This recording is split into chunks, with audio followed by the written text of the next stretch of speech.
Hi dears, speak English with ഷെല്ലേക്ക് എല്ലാവർക്കും ഒരിക്കൽ കൂടി സ്വാഗതം.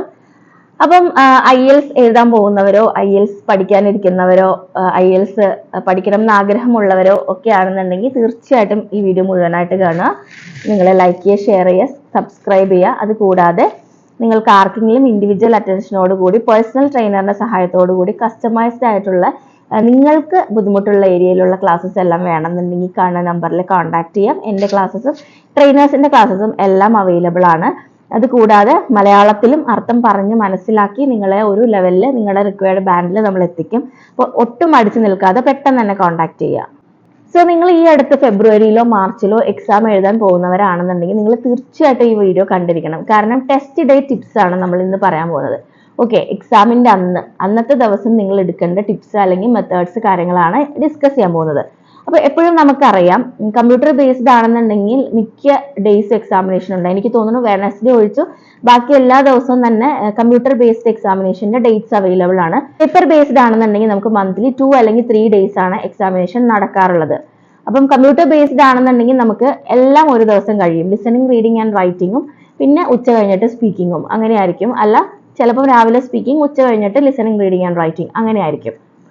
പേപ്പർ ബേസ്ഡ് ആണെങ്കിൽ 2 ദിവസമായിട്ടായിരിക്കും എക്സാമിനേഷൻ നടക്കുന്നത്. നമ്മൾ ഡേറ്റ് എടുക്കുന്ന ഡേറ്റ് എന്ന് പറയുമ്പോഴത്തേക്കും ലിസണിങ്, റീഡിങ് ആൻഡ് റൈറ്റിംഗിന്റെ ഡേറ്റും പിന്നെ അതിന് തലേന്നോ അതിന് 2 ദിവസം മുൻപോ ഒക്കെ ആയിട്ടായിരിക്കും സ്പീക്കിംഗ് നടക്കുന്നുണ്ടാവുക. അപ്പം ഇങ്ങനെയാണ് നമ്മുടെ ഒരു എക്സാമിനേഷൻ നടക്കുന്ന രീതി. അപ്പൊ നമ്മൾ ഡേറ്റ് എടുത്തു കഴിഞ്ഞ് മെയിൽ വന്നു എല്ലാം കഴിഞ്ഞ് കഴിയുമ്പോൾ പിന്നെ നമ്മൾ എക്സാമിന്റെ അന്ന് എടുക്കേണ്ട കുറച്ച് ടിപ്സ് ആൻഡ് കാര്യങ്ങളാണ് പറയാൻ പോകുന്നത്. First one is arrive early. കാരണം നമുക്ക് അറിയില്ലാത്ത ലൊക്കേഷൻ ആണ്, സ്ഥലമൊക്കെ ആണെങ്കിൽ നമ്മൾ കുറച്ച് നേരത്തെ എത്താൻ നോക്കുക. ആ കറക്റ്റ് ടൈമിൽ ഹറിബറി ആയിട്ട് ചെന്ന് കഴിഞ്ഞാൽ നമ്മുടെ അന്നത്തെ ടെസ്റ്റിനെ അത് ബാധിക്കും. അത് മാത്രമല്ല, അവർ പറഞ്ഞിരിക്കുന്ന ടൈം കഴിഞ്ഞ് കഴിഞ്ഞാൽ അവരകത്ത് നമ്മളെ അലൗ ചെയ്യില്ല. അപ്പൊ അതുകൊണ്ട് തീർച്ചയായിട്ടും നിങ്ങൾ ഒരു കറക്റ്റ് ടൈമിൽ തന്നെ കുറച്ച് നേരത്തെ അവിടെ എത്തുക. വിത്ത് ID. Okay, original passport exam എഴുതാൻ വേണം എന്നുള്ളത് നിർബന്ധമാണ്. അപ്പൊ പാസ്പോർട്ടിന്റെ കോപ്പി ഒക്കെ മാത്രമായിട്ട് പോവാതെ നിങ്ങളുടെ ഒറിജിനൽ ID തീർച്ചയായിട്ടും നിങ്ങൾ കയ്യിലെടുത്തിട്ടുണ്ടാവുക. എത്ര മണിക്കാണ് റിപ്പോർട്ട് ചെയ്യാൻ പറഞ്ഞിരിക്കുന്നത് എന്നെല്ലാം കറക്റ്റ് ആയിട്ട് ടൈം മാനേജ് ചെയ്ത് നമ്മൾ എവിടെ എത്തുക എന്നുള്ളതാണ്. ഓക്കെ, പിന്നെ listening, reading and writing, speaking എല്ലാത്തിനും ടൈം കാര്യങ്ങളെല്ലാം നമ്മൾ കറക്റ്റ് ആയിട്ട് അറിഞ്ഞിട്ടുണ്ടാവണം. ഫസ്റ്റ് എക്സാമിനേഷൻ എന്ന് പറയുന്നത് റൈറ്റിംഗ് ആയിരിക്കും. റൈറ്റിംഗിന് നമുക്ക് 1 hour ആണ് ഉണ്ടാവുക. ഓക്കെ, ടാസ്ക് 1 ആൻഡ് ടാസ്ക് 2 രണ്ടും കൂടെ ഫിനിഷ് ചെയ്യാനായിട്ട് 1 hour. പിന്നെ വരുന്നത് ലിസണിങ്ങിന് നമുക്കൊരു 30 minutes ഓഡിയോയും 10 minutes ആൻസർ ഷീറ്റിലേക്ക് ആൻസർ ട്രാൻസ്ഫർ ചെയ്യാനുള്ള ഒരു ടൈമും. പിന്നെ വരുന്നത് റീഡിംഗ് ആണ്. റീഡിങ്ങിന് 1 hour. ഇത്രയാണ് നമ്മുടെ എക്സാമിനേഷൻ ടൈം. ഇതിന്റെ ഇടയിൽ ചെറിയ ചെറിയ ടൈമുകൾ നമുക്ക് കിട്ടും. ക്വസ്റ്റ്യൻ പേപ്പർ തരാനും ആൻസർ ഷീറ്റ് വാങ്ങിക്കാനും ഒക്കെ എടുക്കുന്ന ടൈം, അതെല്ലാം ഇതിൽ ഇൻക്ലൂഡഡ് അല്ല. ഓക്കെ, അപ്പൊ ടൈമും കാര്യങ്ങളും നമുക്ക് കൃത്യമായിട്ട് ബോധ്യം ഉണ്ടാവണം. അത് മാത്രമല്ല, നമുക്ക് കറക്റ്റ് ആയിട്ടുള്ളൊരു ഇൻസ്ട്രക്ഷൻ വായിച്ചിട്ടുണ്ടാവണം. ഓരോ ടൈപ്പ് ക്വസ്റ്റ്യൻസിനും അവർ കൃത്യമായിട്ട് ഇൻസ്ട്രക്ഷൻ തന്നാണ് പോകുന്നത്. സോ ഇൻസ്ട്രക്ഷൻസ് എല്ലാം നമ്മൾ ഫോളോ ചെയ്തിട്ട് തന്നെയായിരിക്കണം എക്സാം എഴുതുന്നത്. ഇൻസ്ട്രക്ഷൻ ശ്രദ്ധിക്കാണ്ട് നമ്മൾ എഴുതി കഴിഞ്ഞ് കഴിഞ്ഞാൽ തെറ്റിപ്പോയാൽ കറക്റ്റ് ആണ് ഉത്തരം എന്ന് പറഞ്ഞിട്ട് കാര്യമില്ല. ഇൻസ്ട്രക്ഷൻ ഫോളോ ചെയ്തിട്ടില്ല എന്നുണ്ടെങ്കിൽ അത് മാർക്ക് അവർ നമുക്ക് കിട്ടില്ല. അപ്പൊ അതുകൊണ്ട് തന്നെ ഇൻസ്ട്രക്ഷൻ ഫോളോ ചെയ്തിട്ട് തന്നെ എല്ലാ എക്സാംസും ക്ലിയർ ചെയ്യുക. അറ്റംപ്റ്റ് ഓൾ ക്വസ്റ്റ്യൻ, എല്ലാ ക്വസ്റ്റ്യനും അറ്റംപ്റ്റ് ചെയ്യുക. കാരണം നെഗറ്റീവ് മാർക്കില്ല. അതിപ്പോൾ ലിസണിങ് ആണെങ്കിലും റീഡിംഗ് ആണെങ്കിലും റൈറ്റിംഗ് ആണെങ്കിലും സ്പീക്കിംഗ് ആണെങ്കിലും എല്ലാം അറ്റംപ്റ്റ് ചെയ്യുക എന്നുള്ളതാണ്. ഒന്നും അറിയില്ലാണ്ട് അല്ലെങ്കിൽ വിടാതിരിക്കുക. കാരണം എന്തെങ്കിലും അറ്റംപ്റ്റ് ചെയ്ത സ്പീക്കിങ്ങിനൊക്കെ നമുക്ക് എന്തെങ്കിലും ഒരു മാർക്ക് കിട്ടും. ലിസണിങ്, റീഡിംഗ് ആൻഡ് റൈറ്റിങ്ങിനെ സംബന്ധിച്ചിടത്തോളം നെഗറ്റീവ് എന്ന് പറഞ്ഞ ഒരു സംഭവം ഇല്ല. അതുകൊണ്ട് തന്നെ എല്ലാ ക്വസ്റ്റ്യനും നമ്മൾ അറ്റംപ്റ്റ് ചെയ്യാം. നെക്സ്റ്റ് വൺ, വാച്ച് വിയർ ചെയ്യാൻ പറ്റത്തില്ല. നമുക്ക് വാച്ച് ഉണ്ടാവും, എത്ര ടൈം റിമെയിൻ ഉണ്ടെന്നുള്ളത് അവിടെ കാണിക്കുന്നുണ്ടാകും. അപ്പോൾ വാച്ച് അലൗഡ് അല്ല എന്നുള്ളത് നേരത്തെ തന്നെ മനസ്സിലാക്കി അതെല്ലാം റിമൂവ് ചെയ്ത് വെക്കുക. ഏറ്റവും ഇമ്പോർട്ടൻ്റ് എന്ന് പറയുമ്പോൾ കാമായിട്ടിരിക്കുക. നമ്മുടെ മനസ്സ് ശാന്തമാക്കി കാമായിട്ട് വെക്കുക എന്നുള്ളത് വളരെ ഇമ്പോർട്ടൻ്റ് ആണ്. സ്ട്രെസ് പിടിച്ചു എന്ന് വെച്ചിട്ട് നമുക്ക് IELTS കിട്ടത്തില്ല. സ്ട്രെസ് പിടിച്ചു കഴിഞ്ഞാൽ നമുക്ക് ഉള്ള ടൈമിൽ ഇത് ഫിനിഷ് ചെയ്യാൻ പറ്റില്ല. നമുക്ക് സ്ട്രെസ് കൂടിയിട്ട് ആൻസർ തെറ്റാനുള്ള പ്രോബബിലിറ്റി ആണ് കൂടുതൽ. സോ അതുകൊണ്ട് സ്ട്രെസ് പിടിക്കാതിരിക്കുക. നമ്മൾ എന്തെങ്കിലും ഒരു കാര്യത്തെ കുറിച്ചിട്ട് നമ്മൾ അൺഅവെയർ ആണെന്ന് വിചാരിക്കും. ഇത് എങ്ങനെയാണെന്ന് അറിയില്ല, ഇതിൽ പേര് എഴുതണ്ടേ, പാസ്പോർട്ട് നമ്പർ ആണോ ഇവിടെ എഴുതേണ്ടത്, ഇങ്ങനത്തെ ഒരുപാട് ഡൗട്ടുകൾ വരുവാണെങ്കിൽ you can ask the supervisor. നമ്മൾ തെറ്റ് ചെയ്യാണ്ടിരിക്കുക. സൂപ്പർവൈസറിനോട് ചോദിച്ചു എന്ന് വെച്ചിട്ട് ഒരു പ്രോബ്ലം ഇല്ല. ഇനി നമുക്ക് ഓരോ മൊഡ്യൂൾസ് ആയിട്ട് ഡീറ്റെയിൽഡ് ആയിട്ട് പറയാം. First one is listening. ലിസണിങ്ങിനെ സംബന്ധിച്ചിടത്തോളം നമുക്ക് ഏറ്റവും അത്യാവശ്യമായിട്ട് വേണ്ടത് കോൺസെൻട്രേഷൻ ആണ്. ഓക്കെ, ലിസണിങ്ങിന് നമുക്ക് അവർ ഹെഡ്സെറ്റ് പ്രൊവൈഡ് ചെയ്യും. ഹെഡ്സെറ്റ് അതിന് മുൻപ് തന്നെ ചെക്ക് ചെയ്യും അവർ.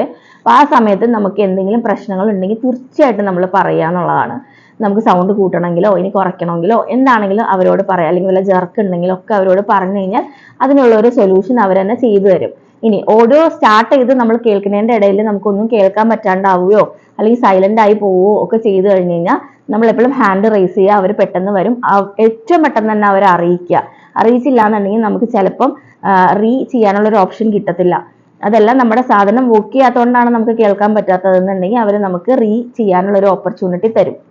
ലിസണിങ്ങിൽ എപ്പോഴും നമ്മൾ ക്ലോസ് അറ്റൻഷൻ കൊടുക്കണം ഡീറ്റെയിൽസിന്. ഓക്കെ, നമ്മൾ നന്നായിട്ട് ശ്രദ്ധിച്ചിരിക്കണം. അത് മാത്രമല്ല ഇൻസ്ട്രക്ഷൻസ് ഫോളോ ചെയ്ത് തന്നെ എഴുതാൻ നോക്കുക. പ്രിപ്പയർ ചെയ്യുമ്പോൾ ചെയ്യേണ്ട കാര്യങ്ങൾ എന്ന് പറയുമ്പോഴത്തേക്കും ഡിഫറെന്റ് ആക്സെന്റ്സും ഡിഫറെന്റ് സ്പീഡും എല്ലാം നമ്മൾ ചെയ്ത് പ്രാക്ടീസ് ചെയ്ത് മാക്സിമം പ്രാക്ടീസ് ചെയ്ത് തറവ് ആക്കി വെക്കുക ലിസണിങ്.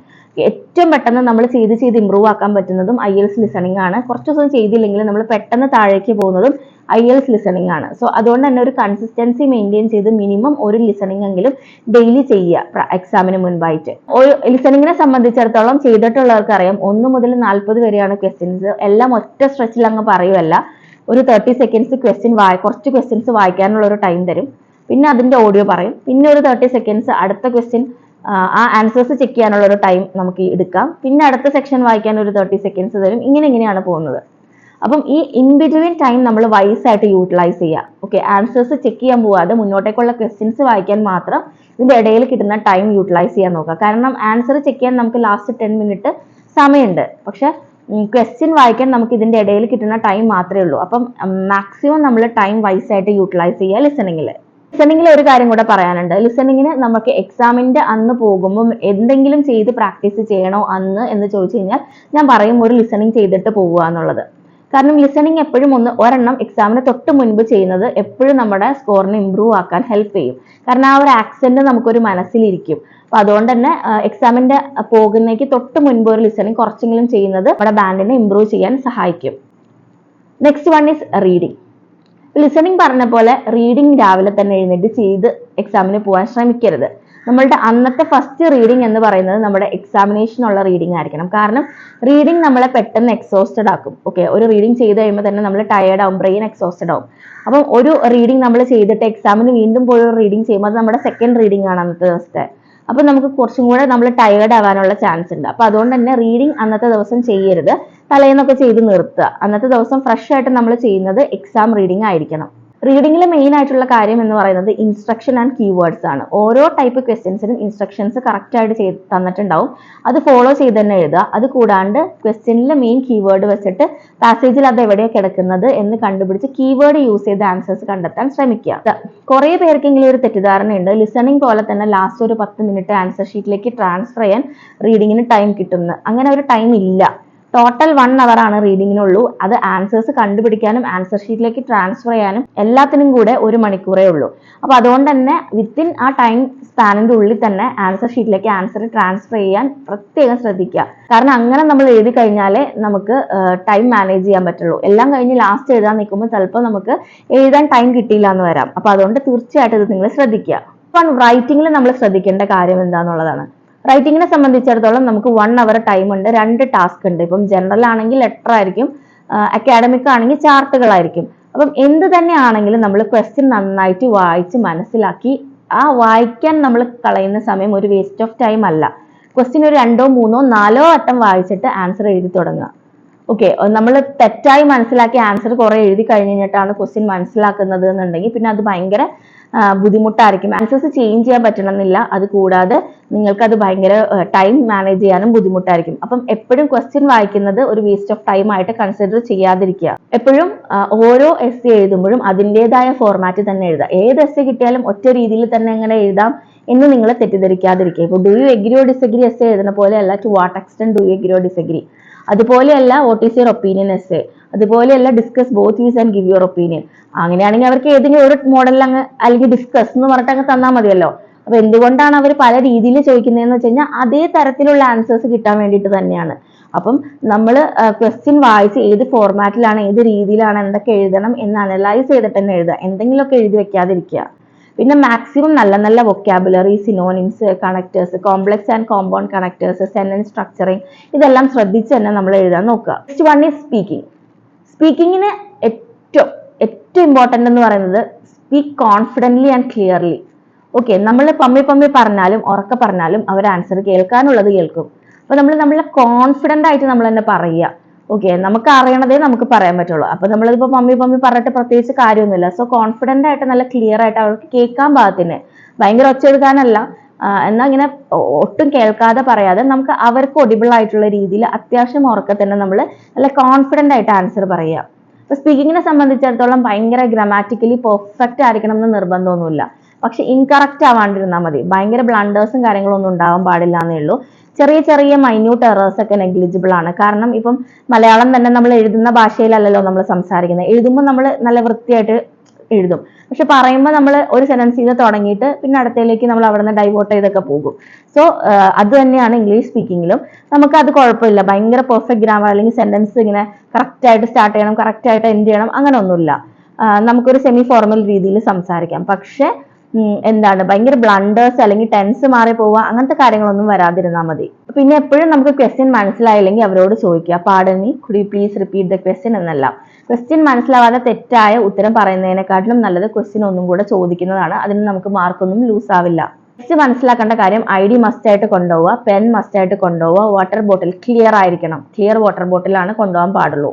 വൺ, കോപ്പി അടിക്കുക, ചീറ്റ് ചെയ്യുക, അങ്ങനത്തെ കാര്യങ്ങളൊന്നും ചെയ്യാണ്ടിരിക്കുക. കാരണം നമ്മളിപ്പം എക്സാം കഴിഞ്ഞു, ടൈം കഴിഞ്ഞ് നമ്മൾ ആൻസർ ഷീറ്റ് കൊടുത്തില്ലെങ്കിൽ പോലും, അല്ലെങ്കിൽ നമ്മൾ ചീറ്റ് ചെയ്യോ കോപ്പി ചെയ്യോ അങ്ങനെ എന്ത് ചെയ്താലും അവർ നമ്മുടെ പാസ്പോർട്ട് നമ്പർ അവിടെ എഴുതി വെക്കും. അവരത് പ്രശ്നത്തിനൊന്നും അപ്പോൾ വരില്ല. പക്ഷെ നമുക്ക് മെയിൽ വരും, നിങ്ങളിങ്ങനെ ചെയ്തതുകൊണ്ട് എന്താണ് നിങ്ങളുടെ റിസൾട്ട് പബ്ലിഷ് ചെയ്യത്തില്ല എന്ന് പറഞ്ഞിട്ട് മെയിൽ വരും. നമ്മൾ എന്തോരം എവിടെ പോയി പറഞ്ഞാലും നമ്മുടെ റിസൾട്ട് വരത്തില്ല. ചിലപ്പം നമുക്ക് പിന്നീട് ബുക്ക് ചെയ്യാൻ നേരം അവർ ഡിബാർ ചെയ്തിട്ടുണ്ടാവും. പിന്നെ നമുക്ക് IELTS എഴുതാൻ പോലും പറ്റില്ല. അപ്പൊ അങ്ങനത്തെ ആക്ടിവിറ്റീസിലേക്ക് ഒന്നും പോവാതിരിക്കുക. എന്നത് don't leave the exam whole without permission ഇല്ലാണ്ട് നമുക്ക് പുറത്ത് പോകാൻ പാടില്ല. ഇപ്പം റൈറ്റിംഗ്, ലിസണിങ്, റീഡിങ് ചെയ്യുന്നതിൻ്റെ ഇടയ്ക്ക് നമുക്ക് ഗ്യാപ്പ് ഒന്നുമില്ല.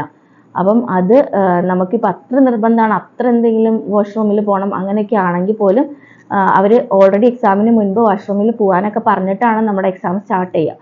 നമുക്ക് എന്തെങ്കിലും അത്യാവശ്യത്തിൽ അങ്ങനെ പോകണമെങ്കിൽ തന്നെ നമ്മൾക്ക് അവരുടെ പെർമിഷൻ ഇല്ലാണ്ട് പോകാൻ പറ്റില്ല. പോയി കഴിഞ്ഞ് കഴിഞ്ഞാൽ പിന്നെ അവരകത്തേക്ക് നമ്മളെ കയറ്റില്ല. എഴുതാൻ പോകുന്ന ഒരാളാണ് നിങ്ങൾ, അല്ലെങ്കിൽ ആദ്യമായിട്ട് നിങ്ങൾ എക്സാം അറ്റൻഡ് ചെയ്യാൻ പോകുന്ന ഒരാളൊക്കെ ആണെങ്കിൽ ഈ കാര്യങ്ങളെല്ലാം ഒന്ന് മനസ്സിലാക്കിയിട്ട് നിങ്ങൾ തീർച്ചയായിട്ടും പോവുക. പിന്നെ ഏറ്റവും important practice and practice. Listening ആണെങ്കിലും റീഡിങ് ആണെങ്കിലും റൈറ്റിംഗ് ആണെങ്കിലും സ്പീക്കിംഗ് ആണെങ്കിലും നന്നായിട്ട് പ്രാക്ടീസ് ചെയ്യുക. പ്രാക്ടീസ് ആൻഡ് പ്രാക്ടീസ് കഴിഞ്ഞിട്ട് മാത്രം ഡേറ്റ് എടുക്കുക. അതല്ലാതെ ഡേറ്റ് എടുത്ത് വെച്ചിട്ട് പ്രാക്ടീസ് ചെയ്യാന്നുള്ളതല്ല. നമ്മൾ ഒരുവിധം നമ്മുടെ ഒരു റിക്വയർഡ് സ്കോറിലേക്ക് നമ്മുടെ ആ ഒരു ലെവൽ എത്തിക്കഴിഞ്ഞിട്ട് മാത്രം നമ്മൾ ഡേറ്റ് എടുക്കാൻ നോക്കുക. ഓക്കെ, അപ്പോൾ മറ്റൊരു യൂസ്ഫുൾ വീഡിയോയുമായിട്ട് നമുക്ക് വീണ്ടും കാണാം.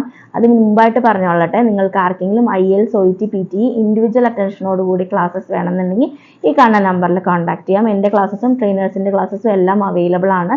നിങ്ങളുടെ ബഡ്ജറ്റ് അനുസരിച്ച്, നിങ്ങളുടെ ടൈം കൺവീനിയൻസിൽ, നിങ്ങളുടെ ലെവൽ അനുസരിച്ച് നമ്മൾ പഠിപ്പിക്കും.